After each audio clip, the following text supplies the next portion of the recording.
हज़रात किरामी वकार, हमारे यहाँ ये बहुत बड़ी कमी है कि हम अपने आप को आशिक़े रसूल कहा करते हैं, हम अपने आप को आशिक़े मुस्तफ़ा कहा करते हैं, हम अपने आप को करबला वालों का शहदाई कहा करते हैं, हम अपने आप को सहाबा की मोहब्बत का मतवाला कहा करते हैं। मगर हमारी आशिकी उस वक्त एकदम सर्द होती नजर आती है जब हमसे दुरूद पाक पढ़ने के लिए कहा जाए, जबकि हम जानते हैं कि दुरूद पाक कितना पाकीज़ा अमल है, इतना पाकीज़ा अमल है। मैं अगर यकीन के साथ ये बात कहता हूँ, आज मुसलमान होटलों पर बैठकर कहीं अपनी बर्बादी का रोना रोया करता है, कहीं घरों में पंचायत लगा करके अपनी परेशानी का रोना रोया करता है, कहीं अपने मकानों में बैठ करके अपनी परेशानी का रोना रोया करता है। जो मुसलमान आशिक़े रसूल है उनके लिए ये मैं पैगाम हसनी हुसैनी कमेटी की जानिब से आपकी समाअतों के हवाले करना चाहूंगा कि मुसलमानों, अगर अपने आप को नबी का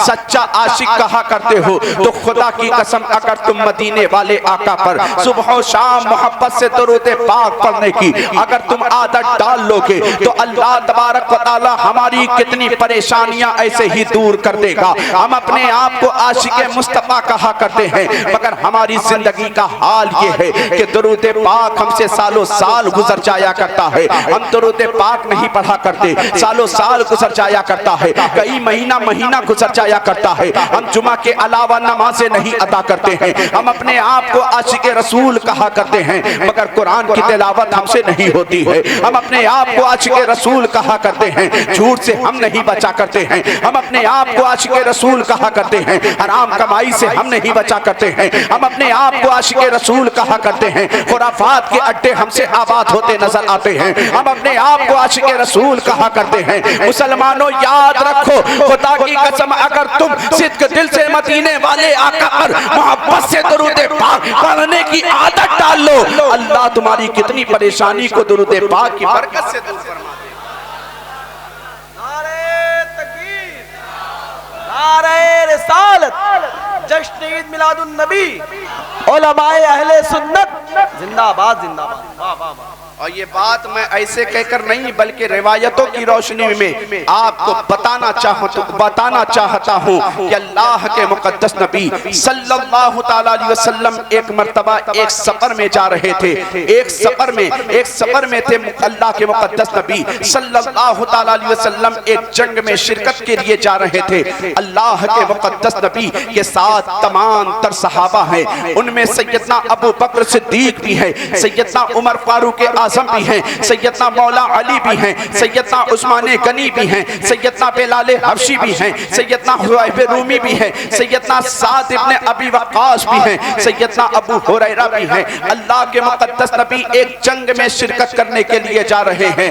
एक मकाम ऐसा आता है कि अल्लाह के मुक़द्दस नबी ने अपने तमाम तर सहाबा को एक जगह क़याम करने का हुक्म फरमाया है। ऐ सहाबियों, अपने काफिले को रोको, खाने का वक्त आ गया है। अल्लाह की इबादत से फारिग होने के बाद तमाम तर सहाबा अपना अपना खाना निकाले, जो सफर में लाए हैं वो सहाबा अपना खाना निकालने के बाद खाना तनावुल करते नजर आए। अल्लाह के मुक़द्दस नबी नमाज से फारिग हुए हैं। तमाम सहाबा नमाज से फारिग होने के बाद मुस्तफ़ा जान रहमत के सामने अपने अपने खाने को निकालते हैं। तो तमाम सहाबा ने जब खाना निकालना शुरू किया है तो मुस्तफ़ा जान रहमत ने देखा है उन सहाबा इकराम के खाने में किसी के पास सूखी रोटी नजर आ रही है, किसी के पास बासी रोटी नजर आ रही है, किसी के पास खाली शोरबा नजर आ रहा है। सूखी रोटी खा करके सहाबा इकराम जंगों में जाया करते थे। आज हम पेट भर कर भी अल्लाह की इबादत नहीं कर रहे हैं। सूखी रोटी खा करके सहाबा इकराम जंग किया करते थे।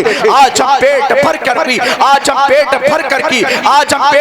कर भी एसी का मजा लेकर भी, कूलर का मजा लेकर भी अल्लाह की इबादत से दूर होते नजर आ रहे हैं। मुस्तफ़ा जान रहमत ने जैसे ही ये ऐलान किया है कि तमाम सहाबा खाना निकाले, सहाबा ने खाना निकाला है तो सारे सहाबा के पास, ज्यादातर सहाबा के पास सूखी रोटी के अलावा कोई चीज मौजूद नहीं है। इतने में सहाबा ने देखा है कि अल्लाह के मुक़द्दस नबी के कान के दरमियान एक शहद की मक्खी भिनभिनाती नजर आ रही है। मुस्तफ़ा के गुलामों ने आका की बारगाह में अर्ज किया है, आका ये बता दिया जाए ये शहद की मक्खी मुझे लग रहा है आपके कान के इर्द गिर्द आकर आपसे कुछ बातें कर रही है। तो मुस्तफा के गुलामों, मुस्तफा के गुलामों से मुस्तफा ने फरमाया था कि ऐ मेरे सहाबियों, हाँ हाँ ये सूखी शहद की मक्खी मुझसे कह रही है कि या रसूल अल्लाह, आपके तमाम तर सहाबा जंग में जा रहे हैं, आपके सहाबा जंग में जा रहे हैं, और साथ ही साथ हमने ये देखा है कि तमाम तर सहाबा इकराम के बाद ज्यादातर की तादाद में सूखी रोटी के अलावा कोई चीज मौजूद नहीं आ रही है, मौजूद नजर नहीं आ रही है। या रसूल अल्लाह, हम शहद की मक्खियों ने मशवरा किया है आप किसी सहाबी को हमारे साथ भेज दे, और वो सहाबी हमारे साथ शहद के छत्ते तक चले, वहां से शहद हासिल करे। हासिल करने के बाद तमाम सहाबा शहद के साथ रोटी खाते नजर आए। अल्लाहू अकबर इतना कहना था। मुस्तफा जाने रहमत ने तमाम सहाबा में इंतखाब मौला अली का किया है, इंतखाब इमाम हसन के बाबा का किया है, इंतखाब हजरत फातिमा ज़हरा के शौहर का किया है। मुस्तफा इरशाद फरमाते हैं, अली उठो, इस मक्खी के पीछे पीछे जाओ, ये मक्खी कह रही है मुझसे कि शहद सहाबा हासिल करके सूखी रोटी के साथ शहद को तनाविल कर ले। मुस्तफा जाने रहमत ने इरशाद फरमाया है, मौला अली कदम बढ़ाते हैं, कदम आगे आगे मौला अली का चल रहा है, पीछे पीछे शहद की मक्खी चलती नजर आ रही है। एक जकाम पर शहद की मक्खी जब पहुंचती है, मौला अली की तरफ इशारा करती है। मौला अली ने देखा है कि शहद मौजूद है। अल्लाह के मुकद्दस नबी के सहाबी हजरत अली ने जैसे ही देखा है, उस शहद के छत्ते से शहद हासिल किया है, लेकर सहाबा की मजलिस में आ गए हैं। तमाम सहाबा में शहद को तकसीम करना शुरू किया है। सहाबा ने जब शहद को खा लिया है, रोटी के साथ शिकम सैर हो गए हैं, तो मुस्तफा के गुलामों ने देखा है वही शहद की मक्खी मुस्तफा के कान के दरमियान फिर भिनभिनाती नजर आ रही है। मुस्तफा के गुलामों ने कहा था, आका अभी तक तो हम लोग भूखे थे, आका अभी तक तो हम लोगों के पास रोटी थी, सूखी रोटी थी, तो ये शहद की मक्खी हमदर्दी में आ गई थी। अब ये शहद की मक्खी अभी तक आपसे बात कर रही थी, अब आपका अंदाज देख कर लग रहा है कि ये शहद की मक्खी आपसे बात नहीं कर रही है, बल्कि आप शहद की मक्खी से बातें करते नजर आ रहे हैं। तो मुस्तफा इरशाद फरमाते हैं, हाँ मैं ये शहद की मक्खी से पूछ रहा हूँ, ऐ शहद की मक्खी के तो बता, आखिर तुम लोग ये शहद कैसे तैयार करती हो? तो वो शहद की मक्खी कहती है, आका हम लोग बागों में जाया करते हैं, बागों में जाने के बाद फूलों के रसों को चूसा करते हैं, चूसने के बाद एक जगह इकट्ठा हो जाया करते हैं, शहद तैयार हो जाया करता है। मुस्तफा इरशाद फरमाते हैं, ऐ शहद की मक्खी ये तो बता, आखिर तुम लोग बागों में जाया करती हो, बागों में हर तरह के फूल हुआ करते हैं, हर तरह के फूल हुआ करते हैं, उनका जायका अलग अलग हुआ करता है। कुछ फूल ऐसे होते हैं खट्टे भी होते हैं, कुछ कड़वे भी होते हैं, मगर तुम लोग जब शहद तैयार करती हो, शहद में कड़वाहट तो कहीं नहीं होती, शहद में फीकापन तो कहीं नहीं होता, मगर शहद में हर तरफ मिठास कहां से आ जाती है? तो वो शहद की मक्खी कहती है, आका हम तमाम तर मक्खियां जब तक बागों के फूलों को चूस कर एक जगह इकट्ठा होते हैं, हम में से जो क्वीन मक्खी हम लोगों की रानी होती है, वो मोहम्मद के साथ आप पर दरूद पढ़ा करती है। दरूद पाक की बरकत से शहद में मिठास। जिंदाबाद जिंदाबाद।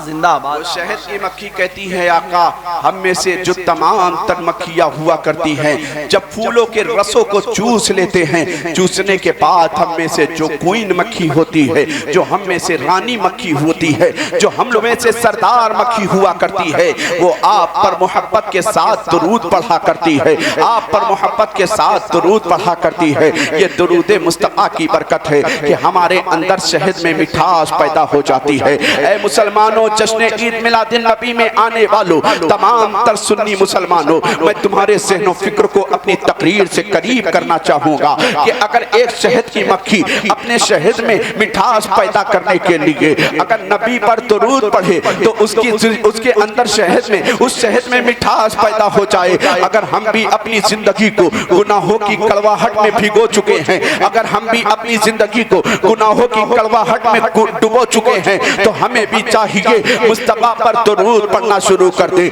मुस्तफा के दुरूद पढ़ने की बरकत से हमारे दिलों में मुस्तफा की मोहब्बत पैदा होगी। जब मुस्तफा की मोहब्बत हमारे दिलों में पैदा हो जाएगी तो नमाज पढ़ने का हमें जज्बा मिल जाएगा। मुस्तफा की मोहब्बत हमारे दिलों में पैदा हो जाएगी, कुरान की तिलावत का सलीका आ जाएगा। मुस्तफा की मोहब्बत हमारे दिलों में पैदा हो जाएगी, मुस्तफा के फरामीन पर अमल करने का जज्बा आ जाएगा। मुस्तफा जाने रहमत की अगर मोहब्बत हमारे दिलों में आ गई है तो मुस्तफा की बताई हुई तालीमात पर हम अमल करते नजर आएंगे। जभी तो मुस्तफा की मोहब्बत के बारे में एक सदी पहले डॉक्टर इकबाल ने कहा था कि मोहम्मद से वफा तूने तो हम तेरे हैं, ये जहां चीज है क्या लौहो कलम।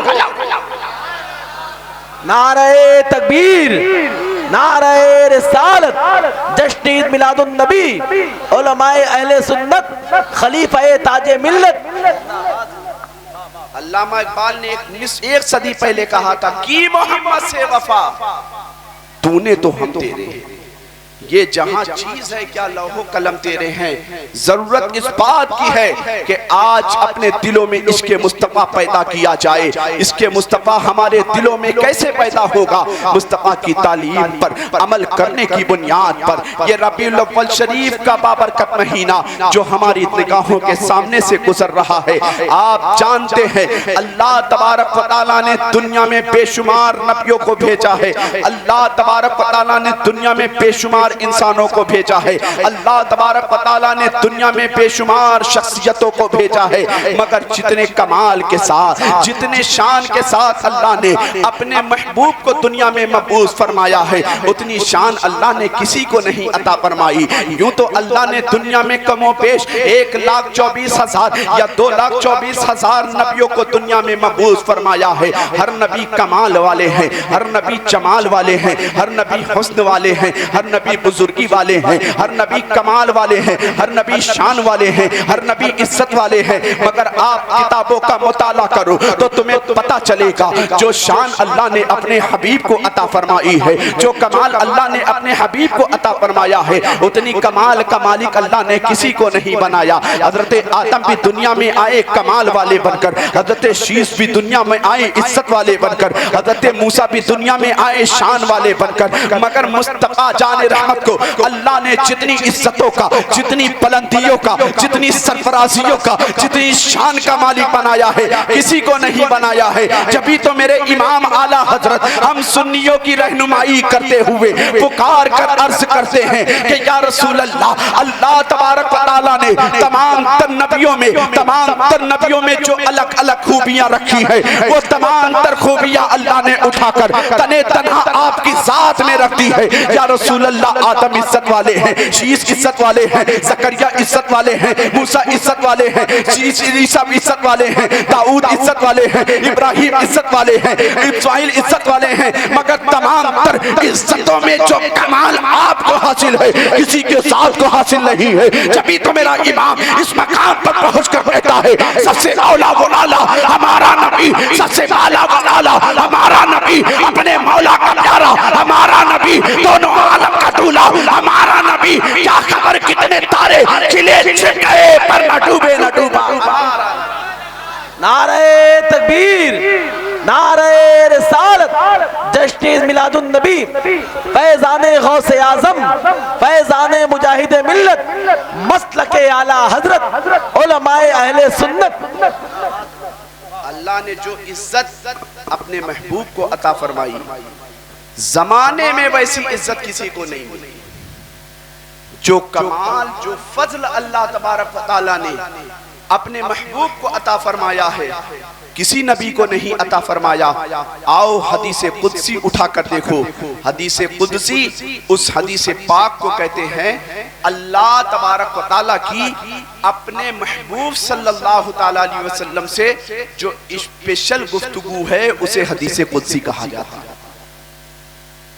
जो खुसूसी गुफ्तगू अल्लाह उसके रसूल के दरमियान हुई है उसे हदीस कुदसी कहा करते हैं। आओ अल्लाह ने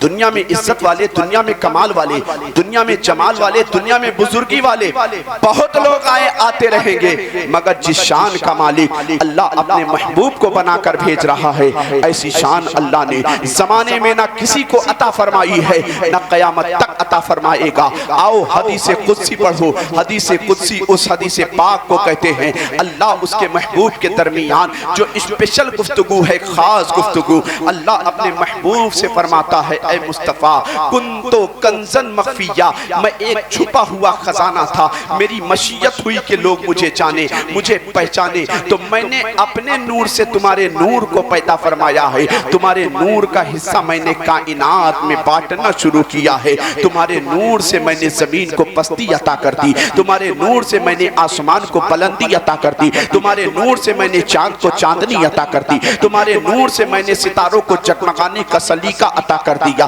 तुम्हारे नूर से मैंने जन्नत को सवार दिया, तुम्हारे नूर से मैंने लौह कलम को पैदा किया, तुम्हारे नूर से मैंने आदम की आदमियत अता की, तुम्हारे नूर के सदके में मैंने नूह को जमाल दिया, तुम्हारे नूर के सदके में ईसा को कमाल अता किया, तुम्हारे नूर के सदके में इब्राहिम को खुल्लत दी। ये बात कौन कह रहा है? ये रब अपने महबूब से स्पेशल तौर पर कह रहा है। कुरान में ये बातें आपको नहीं मिलेगी, हदीस कुदसी में आपको ये बात मिल जाएगी। हदीस कुदसी में अल्लाह महबूब से स्पेशल गुफ्तगू के तौर पर, खुसूसी गुफ्तगू के तौर पर फरमाता है मुस्तफ़ा मैंने तुम्हारे सदके में कायनात की तख्लीक फरमाई है। ऐ मुस्तफ़ा मैंने तुम्हारे नूर के सदके में 18,000 मखलूक को पैदा किया है। ऐ मुस्तफ़ा तुम ना होते जमीन ना होती, तुम ना होते आसमान ना होता, तुम ना होते चांद की चांदनी ना होती, तुम ना होते सूरज की रोशनी ना होती, तुम ना होते कहकशा का चमकना न होता, तुम ना होते आसमान की खूबसूरती न होती, तुम ना होते जन्नत के ये नजारे न होते, तुम ना होते लौह कलम न होते, तुम ना होते आदम न होते, तुम ना होते शीश न होते, तुम ना होते ज़करिया न होते, तुम ना होते मूसा न होते, तुम ना होते ईसा न होते।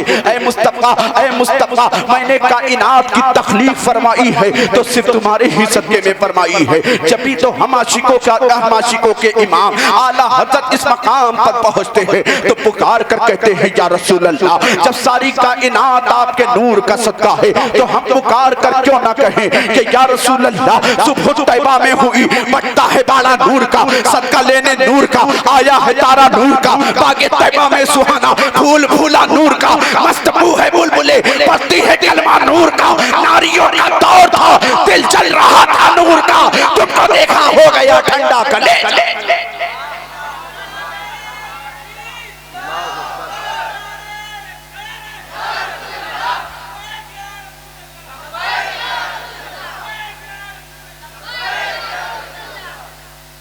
अल्लाह ने अपने महबूब को जितनी शान के साथ दुनिया में भेजा है, आज मेरी गुफ्तगू का मौजू यही रहेगा कि शान के साथ अल्लाह का हबीब दुनिया में तशरीफ ला रहा है।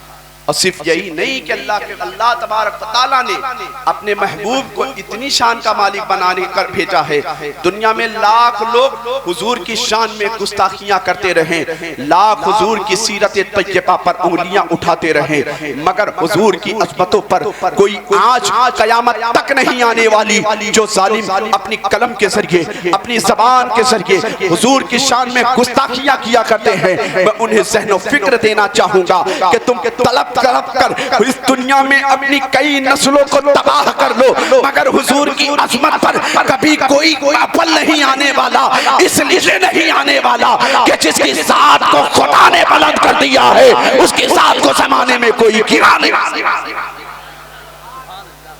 अल्लाह ने अपने महबूब को कितनी शान का मालिक बनाया। हदीस कुदसी में अल्लाह फरमाता है, महबूब तुम्हें पैदा करना ना होता, ये कायनात की तख्लीक में ना फरमाता, ऐ मुस्तफ़ा ये दुनिया की 18,000 मखलूकात तो नौपैद थी, इनका कोई वजूद ना था, मैंने 18,000 मखलूकात को वजूद बख्शा है, तुम्हारे सदके में बख्शा है, तुम्हारे सदके में मैंने पैदा किया है। तुम्हें ना बनाता मुस्तफ़ा, ये कायनात को ना बनाता, तुम्हारे लिए जमीन को बनाया, तुम्हारे लिए आसमान को बनाया, तुम्हारे लिए चांद को बनाया, तुम्हारे लिए सूरज को बनाया, तुम्हारे लिए दिन को बनाया, तुम्हारे लिए जन्नत को बनाया, तुम्हारे लिए आसमान को बनाया, तुम्हारे लिए आदम को बनाया है। जब इस मकाम पर हम सुन्नियों का इमाम आला हज़रत पहुंचते हैं तो पुकार कर कहते हैं, या रसूल अल्लाह, जब सारी कायनात आपके लिए बनी है तो हम क्यों ना कहें, जमीनो जमा तुम्हारे लिए, मकीनो मका तुम्हारे लिए, चुनीनो चुना तुम्हारे लिए,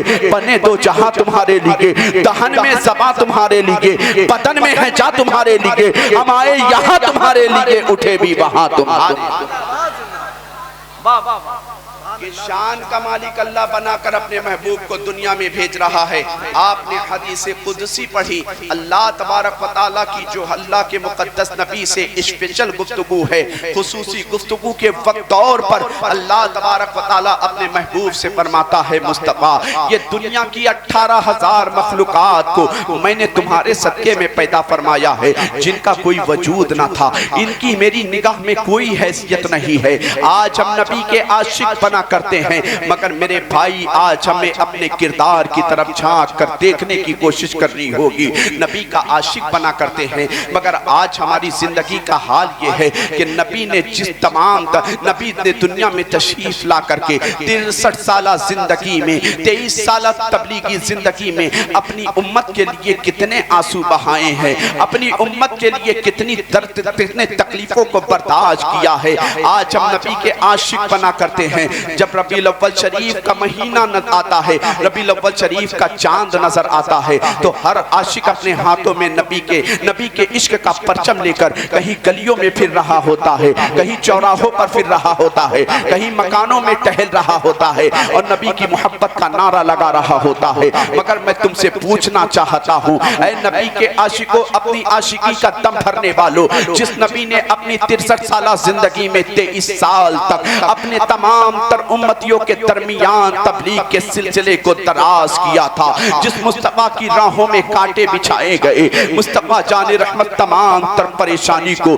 कमरा पेशानी के साथ कबूल करते नजर आए, मुस्तफ़ा जाने रहमत ने तमाम तर तकलीफों को बर्दाश्त किया है।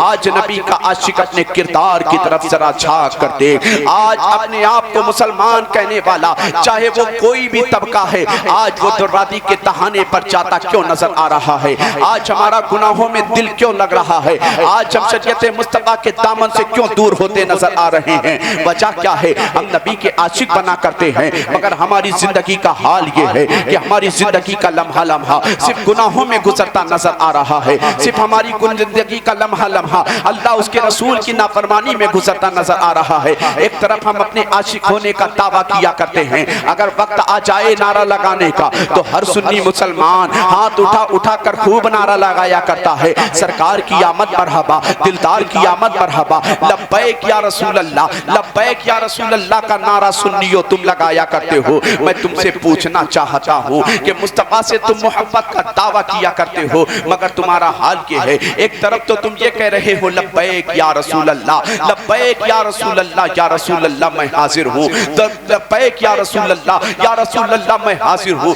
दूसरी तरफ नमाजों से दूर हो। किस बारगाह में तुम झूठ बोल रहे हो? मुस्तफ़ा की बारगाह में तुम झूठ बोल रहे हो, जिस बारगाह से खुदा ना छुपा, जिस बारगाह से खुदा ना छुप सका, उस बारगाह में तुम अपने गुनाह कर करके अपने वक्त को गुनाहों में कुर्बान कर करके ये कह रहे हो लब्बैक या रसूल अल्लाह। कल बरोज़े क़यामत तुम मुस्तफ़ा को क्या मुंह दिखाओगे? ऐ मुसलमानों, ये जिक्र मुस्तफ़ा का फैजान तुम्हें उस वक्त और ज्यादा मिलता नजर आएगा जब मुस्तफ़ा के जिक्र के साथ साथ मुस्तफ़ा की तालीमात पर तुम अमल अमल करते नजर आओगे। वो मुस्तफा दुनिया में जिसे अल्लाह तबारक व तआला ने बड़ी शान का मालिक बनाकर भेजा है, कैसी शान का मालिक बनाकर भेजा है। अल्लाह फरमाता है मुस्तफा तुम्हें दुनिया में ना भेजना होता तो मैं 18,000 मखलूक को पैदा ना करता। ये 18,000 मखलूकात तो तुम्हारे नूर का सदका है। ऐ मुस्तफा अगर तुम्हें दुनिया में ना भेजना होता तो मैं अपने जमाने के सामने मैं अपनी रुबूबियत का इजहार तक ना करता,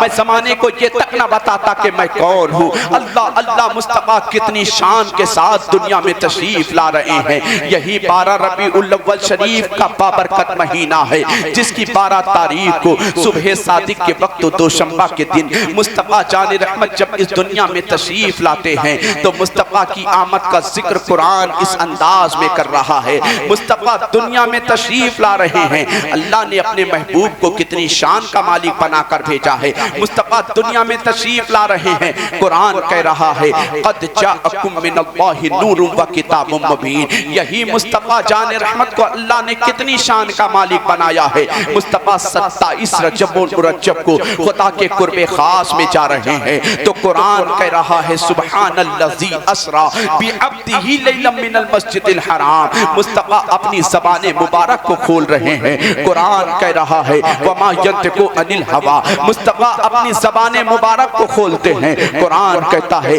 वमा यंतिकु अनिल हवा। मुस्तफा अपना किरदार ज़माने के सामने पेश करते हैं, कुरान कहता है इन्नका लअला खुलुकिन अज़ीम। मुस्तफा जान रहमत अपनी जुल्फों को बिखेरते हैं, कुरान कहीं वद्दुहा कह रहा है, कुरान कहीं वल्लैलि इज़ा सजा कह रहा है, कुरान कहीं यासीन कह रहा है, कुरान कहीं ताहा के लक़ब से मुलक़्क़ब फरमा रहा है। अल्लाह तबारक व तआला ने अपने महबूब को कितनी शान का मालिक बनाकर भेजा है। अल्लाह तबारक व तआला अपने महबूब के बारे में कहीं यासीन के लक़ब से मुलक़्क़ब फरमा रहा है, कहीं ताहा के अल्फाज में याद कर रहा है, कहीं क़द जाअकुम मिनल्लाहि नूर कह रहा है, कहीं सुब्हानल्लज़ी अस्रा कह रहा है, कहीं वमा यंतिकु अनिल हवा कह रहा है, कहीं वमा अरसलनाका इल्ला रहमतल लिल आलमीन कह रहा है, कहीं क़द जाअकुम मिनल्लाहि नूर कह रहा है।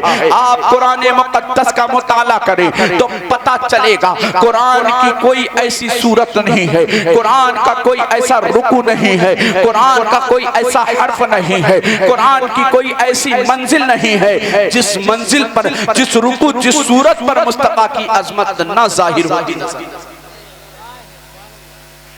कुरान की कोई ऐसी सूरत नहीं, हर जगह आप पढ़ें, हर जगह मुस्तफा की अजमत जाहिर होती नजर आएगी, हर जगह मुस्तफा की अजमत जाहिर होती नजर आएगी। कहीं मुस्तफा के आने को कुरान क़द जाअकुम मिनल्लाहि नूर के लक़ब से याद कर रहा है, कहीं मुस्तफा के जाने को सुब्हानल्लज़ी अस्रा के लक़ब से याद कर रहा है, कहीं मुस्तफा की ज़बान का जिक्र वमा यंतिकु अनिल हवा कहकर याद कर रहा है, कहीं मुस्तफा के जिक्र के बारे में अल्लाह फरमाता है वमा अरसलनाका इल्ला। मुस्तफा के जिक्र के बारे में फरमाता है वरफ़अना लका ज़िक्रक। मुस्तफा जान रहमत सल्लल्लाहु तआला अलैहि वसल्लम को अल्लाह तबारक व तआला ने कितनी शान का मालिक बनाकर भेजा है। आप देखें कि मुस्तफा की शान के साथ दुनिया में तशरीफ ला रहे हैं। अल्लाह के मुक़द्दस नबी सल्लल्लाहु तआला अलैहि वसल्लम मस्जिद नबवी शरीफ में तमाम तर सहाबा की अंजुमन लगी हुई है।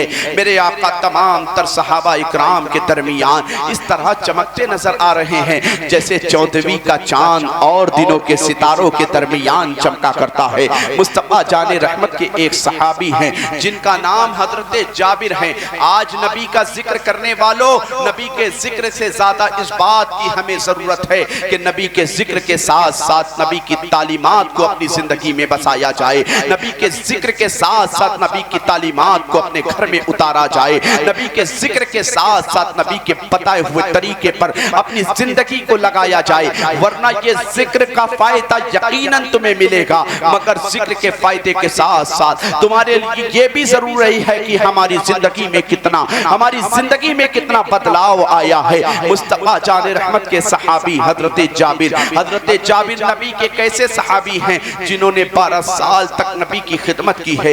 एक मर्तबा नबी की बारगाह में हजरत जाबिर हाजिर होते हैं, कहते हैं या रसूल अल्लाह ये बता दिया जाए कि अल्लाह तबारक व तआला ने कुरान में आपकी तारीफ इस अंदाज में की है, कहीं वद्दुहा कहा है, कहीं वल्लैलि इज़ा सजा कहा है, कहीं वमा यंतिकु अनिल हवा कहा है, कहीं वमा फरसलनाका इल्ला रहमतल लिल आलमीन कहा है, कहीं वरफाना लका जिक्र कहा है, कहीं यासीन कहा है, कहीं ताहा कहा है, कहीं मुज़म्मिल के लक़ब से याद कर रहा है। या रसूल अल्लाह, आज मस्जिद नबवी शरीफ में हम जब जब आपके पीछे नमाज अदा किया करते थे, हमारी जिंदगी का ये मामूल था कि हम अपनी जिंदगी में नबी की तालीमात, नबी के पीछे नमाज अदा करते थे, मगर साथ ही साथ हम जिंदगी में हमारी ये मामूल था कि हम नमाज असर हो या नमाज ज़ुहर, नमाज फजर हो या नमाज इशा, नमाज मगरिब हो या कोई भी वक्त की नमाज हो, नमाज पढ़ने के बाद हम सबसे पहले कुरान मुक़द्दस की तिलावत किया। पहले हम कुरान की तिलावत करते, फिर कोई काम करते। आका कुरान की तिलावत करते भी तो किस लिए करते थे? कुरान का फैज हमें हासिल हो जाए, कुरान की बरकतें हमें मिलने लगे। और साथ ही साथ इरादा ये हुआ करता था कि कुरान हम पढ़ेंगे तो कुरान के हर जुज से, हर आयत से आपकी तारीफ जाहिर होती नजर आई। हजरत जाबिर नबी की बारगाह में हाजिर होकर अर्ज कर रहे हैं, हजरत जाबिर नबी के कैसे सहाबी, आप इन्हें मुलाहिजा करें। हजरत जाबिर नबी के ऐसे सहाबी जिन्होंने 12 साल तक नबी की खिदमत की है, 12 साल तक नबी की गुलामी में रहे। एक मर्तबा किसी ने नबी के अखलाक के बारे में पूछा, ऐ जाबिर ये तो बताओ कि हमारे नबी का अखलाक कैसा था? 12 साल तक तुमने नबी की गुलामी में जिंदगी गुजारी, क्या कभी मुस्तफा जान रहमत ने तुम्हें इस बात का एहसास होने दिया कि तुम नबी के गुलाम हो? तो हजरत जाबिर कहते हैं 12 साल नबी की खिदमत में मैं जरूर रहा, मगर मुस्तफा जान रहमत ने आज तक मुझे इस तरह अपनी खिदमत में रखा कि कभी मुझे इस बात का एहसास तक नहीं हुआ कि मैं नबी का गुलाम हूं। हमारे नबी का किरदार अपने गुलामों के साथ क्या है? आज हम अपने किरदार का जायजा लें तो पता चलता है कि आज हमारे अखलाक व किरदार की बुनियाद पर आज हमारे घर का सगा भाई है तो हमसे नाराज होता नजर आ रहा है। आज हमारे किरदार का जायजा लें तो पता चलता है कि आज हमारे किरदार की बुनियाद पर आज हमारे वालिदैन हमसे नाराज होते नजर आ रहे हैं। आज हमारे किरदार की बुनियाद पर आज हमारे रिश्तेदार हमसे नाराज होते नजर आते हैं। मुस्तफा जाने रहमत की 63 साल जिंदगी उठाकर देखो कि मुस्तफा जाने रहमत का अपने हमसायों के साथ क्या किरदार रहा है, अपने साथियों के साथ क्या किरदार रहा है। हज़रत जाबिर फरमाते हैं 12 साल तो नबी की खिदमत में गुजार लिया, मगर नबी ने मुझे कभी ये तक नहीं कहा कि ऐ जाबिर मैंने तुम्हें ये काम करने का हुक्म दिया था, ये काम क्यों नहीं किया, ये काम से मना किया था, ये काम क्यों किया। हज़रत जाबिर फरमाते हैं मेरे नबी का किरदार ऐसा रहा कि 12 साल तक खिदमत में जरूर रहा मगर गुलामी का एहसास ना हुआ। ऐ मुसलमानों, जरा आज अपने किरदार की तरफ तुम्हें झांकने की जरूरत है। आज हमारे किरदार की बुनियाद पर आज हमारे अपने हमसे नाराज हैं। आज हमारे किरदार की बुनियाद पर आज हमारा बड़ा भाई है तो हमसे नाराज है, बड़ी बहन है तो हमसे नाराज है, आज हमारी बीवी है तो हमसे नाराज है, आज हमारे बच्चे हैं तो हमसे नाराज है। आज बच्चों से उनके वालिदैन क्यों नाराज होते नजर आ रहे हैं? कभी तुमने अपने आप को मुसलमान तो कहा, कभी मुस्तफा जाने रहमत की सीरत का अक्स देखने की कोशिश की कि मुस्तफा जाने रहमत ने अपने वालिदैन की खिदमत की अंदाज में की है। मुस्तफा जाने रहमत दुनिया में अभी तशरीफ नहीं लाने पाए थे कि हजरत अब्दुल्ला का पहले इंतकाल हो गया था। हज़रत अब्दुल्ला के इंतकाल के बाद मुस्तफा की दुनिया में तशरीफ आवरी किस अंदाज के साथ हो रही है। हज़रत अब्दुल्ला का इंतकाल हुआ, नूरे मुस्तफा हज़रत अब्दुल्ला की पेशानी में जब चमका है, नूरे मुस्तफा की बरकत देखे हज़रत अब्दुल्ला की पेशानी में जब नूरे मुस्तफा चमका है, हज़रत अब्दुल्ला से मुंतकिल होकर वो नूरे मुस्तफा हज़रत आमना में आया है। आप मुस्तफा का किरदार देखते चले कि मुस्तफा जाने रहमत आज हम पर पर थोड़ी सी जवानी का नशा मुसल्लत हुआ करता है। आज हम जवानी की दहलीज पर कदम रखा करते हैं, चाहे वो घर का बेटा हो, चाहे वो घर की बेटी हो। तो आज हमने जवानी की दहलीज पर कदम रखा नहीं है कि अपने वालिदैन को छिड़कना शुरू कर देते हैं, अपने वालिदैन को ये कहना शुरू कर देते हैं कि मेरे वालिदैन मेरे मामलात में तुम टांग ना अड़ाना, तुम्हें नहीं मालूम हम क्या करते हैं, मैं जो काम करता हूं तुम्हारी अक्ल वहां तक नहीं पहुंच सकती है। नादान इस तरह के जुमले अपने वालिदैन की शान में कहने वालों, मैं तुमसे पूछना चाहता हूं कि आज तुम पर अल्लाह तबारक व तआला के फजलो करम से जरा सी दौलत आ गई, तुम अपनी औकात को भूल गए। तो आज तुम्हारे पास थोड़ी सी शोहरत मिल गई, तुम अपनी हैसियत को भूल गए कि तुम्हारे वालिदैन वो वालिदैन जिन्होंने बचपन में तमाम तर तकलीफों को सहकर, तमाम तर मुसीबतों को सहकर, तमाम तर दर्द को सहकर तुम्हारी परवरिश की, वो वालिदा जो पेट में 9 माह तुम्हें रख करके इस अंदाज में परवरिश करती रही, वो वालिदैन जब बचपने के आलम में, जब तुम 1 महीने के थे, जब तुम 2 महीने के थे, जब तुम 3 महीने के थे, जब तुम साल भर के थे, जब तुम 2 साल के थे, जिस वक्त तुम बोलना भी नहीं जाना करते थे, अगर तुम्हें भूख का एहसास हुआ करता था तो तुम्हारे रोने की आवाज को सुनकर तुम्हारे वालिदैन समझ जाया करते थे कि मेरा बेटा भूखा है, मेरी बेटी भूखी है। आज तुमने जवानी की तहरीक पर कदम क्या नहीं रख लिया, तुमने अपने आप को दीन के रास्ते से दूर रखा, तुमने अपने आप को शरीयत मुस्तफा से दूर रखा। तो आज तुम पर ये बदज़बानी, तुम्हारी ज़बान पर ये बदज़बानी आती नजर आती है कि मेरे वालिदैन तुम हमारे चक्कर में मत पड़ा करो, तुम्हें नहीं समझ में आएंगे मेरे मामलात। आओ मुस्तफा की जरा जिंदगी उठाकर देखो, ये तो मुस्तफा का अपने गुलामों के साथ किरदार रहा है, मुस्तफा का अपने वालिदैन के साथ क्या किरदार रहा। एक दिन मुस्तफा जाने रहमत मस्जिद नबवी शरीफ में सहाबा इकराम को गोश्त तकसीम कर रहे हैं। अबू बकर आओ तुम भी ले लो, अबू बकर कहते आका मैं हाजिर हूँ। उमर आओ तुम भी ले लो, उमर कहते हैं आका मैं हाजिर हूँ। मुस्तफा ने गोश्त तकसीम किया है। इतने में मुस्तफा जाने रहमत के तमाम तर सहाबा ने देखा है कि एक सामने से एक रास्ते से एक खातून बूढ़ी मुस्तफा जाने रहमत के करीब होती नजर आ रही है। मुस्तफा जाने रहमत ने सहाबा को गोश्त तकसीम करते करते, अबू बकर तुमने ले लिया, हाँ आका ले लिया, उमर तुमने ले लिया, हाँ आका ले लिया, उस्मान तुमने ले लिया, हाँ आका तुमने ले लिया, अबू हुरैरा तुमने लिया, हाँ आका हमने ले लिया। एक खातून सामने से आती नजर आई। मुस्तफा जाने रहमत ने उस खातून को देखा। देखने के बाद मुस्तफा अदब के लिए खड़े हो जाते हैं। जब नबियों का इमाम अदब के लिए खड़ा होता है तो तमाम तर सहाबा भी खड़े हो जाया करते हैं। जब सहाबा खड़े हुए, मुस्तफा जाने रहमत सिर्फ खड़े ही नहीं हुए, वो मुस्तफा जिसके लिए कायनात की हर मखलूक अदब के साथ खड़ी होती नजर आए, वो मुस्तफा जिसके अदब की खातिर जिब्रील दोजानो बैठ करके अदब के साथ हाथ बांधे खड़े नजर आए, वो मुस्तफा आज एक ज़ईफा एक खातून के लिए खड़े हो रहे हैं। मुस्तफा सिर्फ खड़े ही नहीं हुए, मुस्तफा जाने रहमत ने अपनी कमली उतारा है अपने कांधे से। उतारने के बाद उस कमली को बिछा दिया जमीन पर। जमीन पर बिछाने के बाद मुस्तफा जाने रहमत ने उस खातून को बैठने का हुक्म फरमाया है। ए खातून आप तशरीफ रखिए। मुस्तफा जाने रहमत ने उस खातून को जब बैठने का हुक्म फरमाया है, वो खातून उस कमली मुबारक पर तो बैठ गई हैं। बैठने के बाद मुस्तफा ने जियाफत की, उनका हाल चाल पूछा है। पूछने के बाद वो खातून मुस्तफा की कमली से उठती हैं। उठने के बाद अपने घर को तशरीफ ले जाती हैं। इतने में सहाबा ने देखा कि वो नबी जिसके सदके में जिब्रील, जिसके अदब के लिए जिब्रील कहीं खड़े होते नजर आते हो,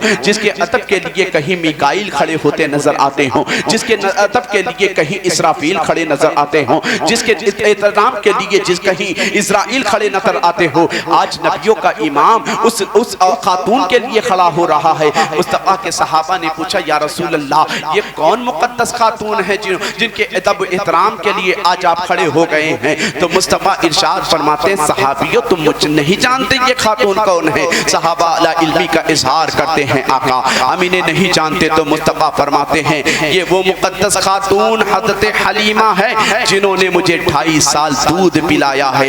ये मेरी रज़ाई माँ हलीमा है। ऐ मुसलमानों, नबी के आशिकों, मैं तुमसे पूछना चाहता हूँ। हजरत हलीमा वो हलीमा जिन्होंने मुस्तफ़ा जाने रहमत को 2.5 साल दूध पिलाया है, तो मुस्तफ़ा उसके एहतराम के लिए खड़े हो रहे हैं। आज तुम किस जबान के साथ, किस जुर्अत के साथ अपने वालिदैन की शान में गुस्ताखी कर दिया करते हो। जिन वालिदैन ने तुम्हें, जिस वालिदा ने तुम्हें 9 माह अपने पेट में रखा है, अपने भूख और प्यास को बर्दाश्त करके अपने बच्चों को नवाले की खातिर, निवाला देने की खातिर खुद तो भूखे रहे। मेरे दोस्तों, इस बात को जश्न ईद मिलादुन नबी में आकर बैठ कर सुनने वालों, इस बात को याद रखना, अल्लाह के मुक़द्दस नबी सल्लल्लाहु तआला अलैहि वसल्लम ने बाज़ मकामात पर, मुख्तलिफ मकामात पर वालिदैन की अज़मत को किस अंदाज में बुलंद किया था। एक मौके पर एक सहाबी हाजिर हुए थे। आज इस बात पर, इस मौजू पर मेरे जिक्र करने का मकसद ये है कि आज मुआशरे का हर तबका उठा कर देखो। आज मोबाइल हाथ में होने की वजह से, आज हम पर दुनिया मुसल्लत होने की वजह से आज एक अक्सरियत है जो अपने वालिदैन की नाफरमान होती नजर आ रही है। कसूर सिर्फ वालिदैन, कसूर सिर्फ बच्चे का नहीं है कि बच्चे वालिदैन के नाफरमान होते नजर आ रहे हैं। कसूर सिर्फ बच्चियों का नहीं है कि बच्चियां वालिदैन की नाफरमान होकर आज इल्म दीन से दूर होने की बुनियाद पर आज गैरों के साथ राह फिरार इख्तियार कर रही हैं। मुसलमानों, इसमें वालिदैन का भी बहुत बड़ा कसूर है। हर उस बाप का, हर उस माँ का कसूर है जिसने अपनी निगाहों के सामने अपने बच्चों को आजादी के नाम पर बहुत आजादी का ढोंग रच करके उन्हें आजादी की इजाजत दी है। खुदा की कसम, आज मुआशरे का हर तबका उठाकर देखो तो पता चलता है कि आज हमारा मुआशरा, चाहे वो हमारे मर्द हजरात हो, चाहे वो हमारे बच्चे हो, चाहे वो हमारी बच्चियां हो, आज इल्म दीन से दूर होने की बुनियाद पर, आज बर्बादी के नहाने पर आज हमारा मुआशरा जाता नजर आ रहा है। मुस्तफ़ा जान रहमत ने अपनी वालिदा हजरत हलीमा सादिया के अदब के लिए खड़े हुए और जमाने को माँ बाप का एहतराम बता दिया। जमाने वालों, सुनो, माँ का एहतराम इस अंदाज में होना चाहिए, बाप की इज्जत इस अंदाज में होना चाहिए। जभी तो एक मौके पर अल्लाह के नबी की बारगाह में एक सहाबी हाजिर हुए थे। अर्ज किया था, या रसूल अल्लाह, ये बता दिया जाए कि मेरे हुस्न सुलूक का सबसे ज्यादा मुस्तहिक कौन है? तो मुस्तफ़ा ने इरशाद फरमाया था, तुम्हारे हुस्न सुलूक के सबसे ज्यादा मुस्तहिक तुम्हारी माँ है। सहाबा ने कहा था, आका फिर कौन? मुस्तफ़ा ने फरमाया था, तुम्हारी माँ। मुस्तफ़ा ने से सहाबा ने पूछा था, या रसूल अल्लाह फिर कौन? मुस्तफ़ा ने फरमाया था, तुम्हारी माँ। 4 मरतबा सहाबी ने पूछा था कि या रसूल अल्लाह, मेरे हुस्न सुलूक का सबसे ज्यादा मुस्तहिक कौन है? तो मुस्तफ़ा ने फरमाया था, 3 मरतबा तुम्हारी माँ, 4थी मरतबा फरमाया था तुम्हारा बाप। ऐ मुसलमानों, आज यकीनन तुम नमाजें खूब पढ़ते हो, मगर उस वक्त तक तुम्हारी नेकी कबूल होती हुई नजर नहीं आएगी। चाहे तुम जितने बड़े पीर का दामन थाम लो, चाहे तुम कितने बड़े आलिम का दामन थाम लो, चाहे वो तुम कितनी बड़ी खानकाह से मुंसलिक हो जाओ, अगर तुम्हारे वालिदैन तुमसे नाराज है तो तुम्हारी कोई नेकी कबूल होने वाली नहीं है। मुस्तफ़ा ने एक मौके पर फरमाया था कि तुम्हारे वालिदैन ही तुम्हारे लिए जन्नत है, तुम्हारे वालिदैन ही तुम्हारे लिए दोज़ख है। अगर तुमने अपने अमल के जरिए, अपने इखलास के जरिए, अपनी खिदमत के जरिए अपने वालिदैन को राज़ी कर लिया तो समझो तुमने जन्नत हासिल कर लिया। अगर तुमने अपने किरदार की बुनियाद पर उन्हें नाराज कर लिया तो समझो तुमने जहन्नम हासिल कर लिया। नबी का जरा किरदार उठा कर देखो तो पता चलेगा कि आज हमारे मुआशरे का हर तबका आज तबाही के दहाने पर जाता नजर आ रहा है। हम अपने आप को मुसलमान कहा करते हैं, मगर हालात ये है कि आज ऐसे खुराफात नहीं, आज कोई जुर्म नहीं जो आज हमें ना पाए जाते हो। आज ऐसा कोई गुनाह नहीं जो हमारे मुआशरे में ना पाया जाता हो। आज झूठ के बाजार आज हम मुसलमानों से आबाद होते नजर आ रहे हैं। गुनाह के अड्डे, जुआ आज मुसलमान एक अक्सरियत के साथ खेलता नजर आ रहा है। आज आप शराब के अड्डे पर जाएं, शराब की लाइनों में अगर ज्यादा तादाद में कोई मिलेगा तो वो मुसलमान मिलेगा। ऐ मुसलमानों, क्या तुम्हें अल्लाह के नबी का जरा भी खौफ नहीं? या अल्लाह तबारक व तआला का तुम्हें जरा भी डर नहीं है कि तुम अपने आप को मुसलमान भी कहा करते हो? जिस नबी की दुनिया में तशरीफ आवरी हुई है, उन्होंने कायनात में आकर के दुनिया में कदम रख के दुनिया में जिंदगी गुजारने वाले हर इंसान को एक सलीका अता फरमा दिया है। अल्लाह के मुकद्दस नबी के तमाम तर चाहने वालों, अगर तुम नबी का जिक्र किया करते हो तो तुम्हारे लिए जरूरी है कि आज तुम नबी के जिक्र के साथ साथ नबी की तालीमात पर अमल करो।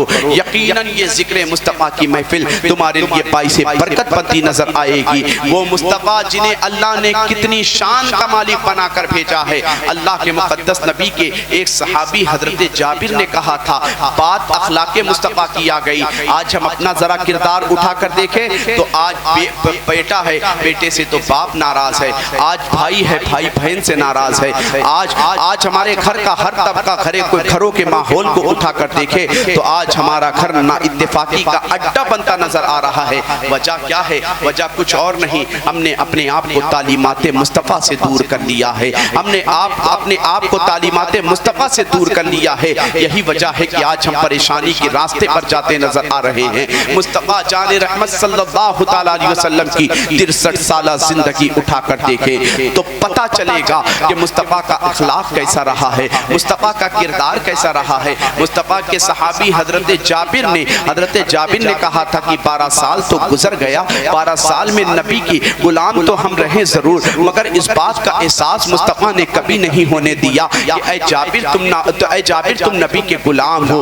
आओ जरा मुस्तफ़ा के किरदार की एक झलक और देखो। वो यहूदी, मक्के की यहूदी औरत, वो यहूदी औरत जो मुस्तफ़ा जाने रहमत पर रोजाना कीचड़ डाला करती थी, रोजाना कचड़ा डाला करती थी। एक दिन उसने कचड़ा नहीं डाला है। मुस्तफ़ा जाने रहमत उसके घर उसका हाल लेने पहुंच गए। हाल लेने जब पहुंचे हैं तो वो कहने लगी, ए मोहम्मद आप कितने रहम दिल हैं कि मैं आप पर रोजाना कीचड़ डालती हूँ, आप मेरा हाल लेने के लिए चले आए। तो मुस्तफ़ा जाने रहमत ने इरशाद फरमाया था कि हमारा इस्लाम, हमारा रब हमें इस बात की तालीम देता है, हमारा रब हमें इस बात की तालीम देता है कि अगर कोई दुश्मन है तो दुश्मन से दुश्मनी नहीं निकाली जाएगी बल्कि उसे भी गले लगाया जाएगा। वो यहूदी औरत मुस्तफ़ा के कदमों में गिरती है और कहती है, या रसूल अल्लाह मेरे कुफ्र की तमाम तर खताओं को मुआफ किया जाए, मुझे कलमा पढ़ाया जाए, इस्लाम में दाखिल